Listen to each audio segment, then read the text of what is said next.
Baxın millət, baxın ki, mən 22-23 ildir bu ağacı mən becərmişəm. Oradan buradan kolun içindən tapıb gətirmişəm bu ağaçları. Əkif yaşıllaşdığı eləmişəm, yaşıllaşdırma eləmişəm ki, yaşıllaşdırma olsun, ağac olsun. Elə ki, su olmayıbdır, mən kanalda su daşıyıb gətirib vermişəm bura. Amma bunu yandırıb buraları, yandırıb piskinə qoyublar. 22 il, 23 ildir. Mən becərdiyim ağaçlardır. 23 ildir baxdığım ağaçlar yandırıblar. Piskinə qoyublar. Sonra doğrayıblar, göstərəcəm. Doğrayıb durur banqamana verib doğrayıblar. Baxın kəsir nə günə qoyublar. Burada yoğunluğuna baxın. Diametrin yoğunluğuna baxın. Gör nə günlərə qoyublar bura. Baxın, baxar mısın? Doğrayıblar. Doğrayıb piskinə qoyublar. Bunu da eləyən Abdullayev bəylər, Ənvər oğlu. Abdullayev Talih bəylər oğlu. Salamlayırıq hər birinizi hörmətli izləyicilər. Gördüyünüz bu video sujet Bərdə rayonunun Hacallı kəndindən bir vətəndaş tərəfindən kanalımıza göndərilib.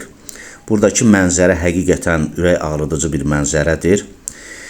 Biz bir sıra araşdırma apardıq. Burada düzdür, vətəndaş deyir ki, sabiq icra nümayəndəsi Bəylər Abdullayevin təşəbbüsü ilə bu yaşıllıqlar qırılıb. Ancaq araşdırma nəticəsində məlum oldu ki, əslində onun oğlu Abdullayev Talih Bəylər oğlu qırıb bu yaşıllıqları. Deməli, Bəylər Abdullayev sabiq icra nümayəndəsi olub Hacallı kəndinin, hazırda təqaüddədir. Vətəndaşa məxsus pay torpağında yerləşən yaşıllığı yandırıb, içərisində qalın diametri olan xeyli şəkildə sayda ağac qırılıb, məhv olub, onu belə deyək ki, kəsib doğrayıblar hansısa məqsəd üçün. Bir sözlə bu yaşıllığa qarşı terrordur, vandallıqdır. Vətəndaş qeyd edir ki, 22-23 ildir ki, bu ağacları becərib, böyüdüb, hətta su olmayan vaxtlarda kənardan su daşımaqla həmin ağacları sulayıb və bu səviyyəyə çatdırıb. Ancaq günlərin birində məlum olub ki, Abdullayev Talih Bəyləroğlu kənd sakini həmən ərazini yandırıb. Qeyd edək ki, Abdullayev Talih Bəyləroğlu Hacallı kənd tam orta məktəbində zavxozdur, yəni direktorun təsərrüfat işləri üzrə müavini vəzifəsində çalışır.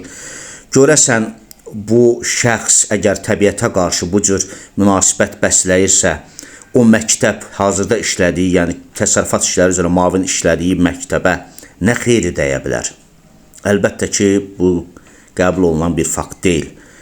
Məlumdur, bu insanın xisləti, bunun xarakterinin nədən ibarət olması, təbiətə qarşı belə bir hərəkətin bir adı var, vandallıq.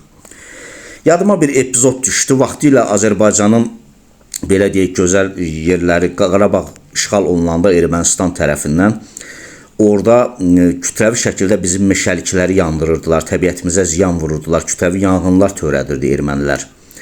Hazırda da Dünya Birliyi tərəfindən bu fakt tanındı və Ermənistan Azərbaycana xeyli şəkildə milyardlarla pul ödəməlidir fauna floraya vurduğu ziyana görə. İndi bax belə deyək də bu hərəkəti öz ölkəsində, öz dövlətinə qarşı, öz təbii sərvətlərinə qarşı tətbiq edən adamla tarixi düşmənlərimiz arasında nə fərq var görəsən? Gözəl paraleldir, eləmi? Gözəl misaldır, eləmi? Ancaq istəməzdik belə bir misal çəkək. Bu hər halda bunu əlahəzrət fakt deyir. Cənab Prezident ölkədə COVID-19-un keçirilməsindən sonra da təbiətin qorunması üçün hətta Cinayət Məcəlləsində bəzi dəyişikliklərin aparılması ilə bağlı sərəncam imzaladı. Fauna floranı məhv etməyə görə nəzərdə tutulan cinayət məsuliyyəti 10 ildən 15 ilə qaldırıldı. Bu gözəl bir addımdır, bəli. Təbiətimiz bizim nəfəsimizdir, gələcəyimizdir, övladlarımızın nəfəsidir. Onu kəsən adamların azadlığını kəsmək lazımdır, azadlığından məhdudlaşdırmaq lazımdır. Onlar qoy o həbsxana küncündə bir neçə il otursunlar ki, ağılları bəlkə başına gəlsin. Yəni, təbiətə qarşı bu cür vəhşi mövqe tutan şəxslərin yeri həbsxanadır. Biz buradan kanalımız adından regional deməli, ekologiya və təbii sərvətlər Nazirliyinin Regional Ekologiya Təbii Sərvətlər İdarəsinə müraciət edirik.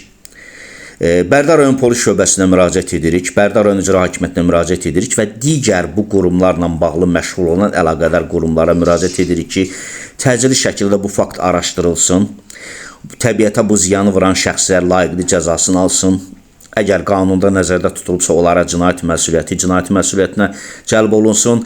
Yox, əgər etdiyi əmələ görə cərimə nəzərdə tutulubsa, kütləvi şəkildə, yəni böyük məbləğdə o cərimələnsin ki, digər şəxslərə də bu bir qulağında sırğa olsun, lor dildə desək.